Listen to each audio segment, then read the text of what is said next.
ఎప్పుడు కూడా ఒకరు గుర్తుపెట్టుకోండి, 2000 సంవత్సరాల క్రితం ఏర్పడినటువంటి సంఘాలు ఇప్పుడు మనకు పాఠాలు నేర్పిస్తుంటాయి. మన సంఘం రాబోతున్నటువంటి సంఘాలకు, రాబోయేటువంటి విశ్వాసులకు మనం ఏమి నేర్పించి వెళ్ళిపోదాం అనుకుంటున్నాం? ఒక యెరూషలేము సంఘం మనకు నేర్పించింది మంచి పాఠాలు, ఒక అంత్యోక సంఘం కొన్ని సంగతులు నేర్పించింది, ఒక ఫిలిప్పి సంఘం రాత్రి చాలా విషయాలు మనకు నేర్పించింది. మరి మనది కూడా సంఘమే, క్రీస్తు సంఘమే కదా మనది కూడా. మనం కూడా క్రీస్తు సంఘం అని చెప్పుకుంటున్నాం కదా. మరి మన సంఘం లేదా మనం రాబోయేటువంటి సంఘాలకు, రాబోయే తరాల వారికి మనం ఏమి నేర్పించాలనుకుంటున్నాం? ఏమి నేర్పించి వెళ్ళిపోవాలనుకుంటున్నాం?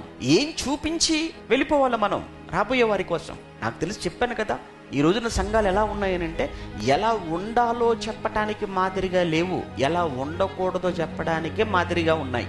మీకు అర్థమైందా ఈ మాట?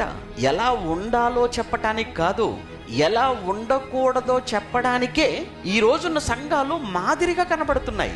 ఇదిగో ఆ సంఘంలో అస్సలు ఉండకూడదండి. ఎందుకు? ఏముంది ఆ సంఘంలో? ఎప్పుడు కలహాలు, కక్షలు, గొడవలు.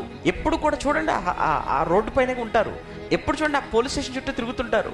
కారణం ఆ సంఘంలో ఉన్న లోపాలవి. అదేనా మనం చూపించాలి? అదేనా మనం చూపించవలసిన మాదిరి?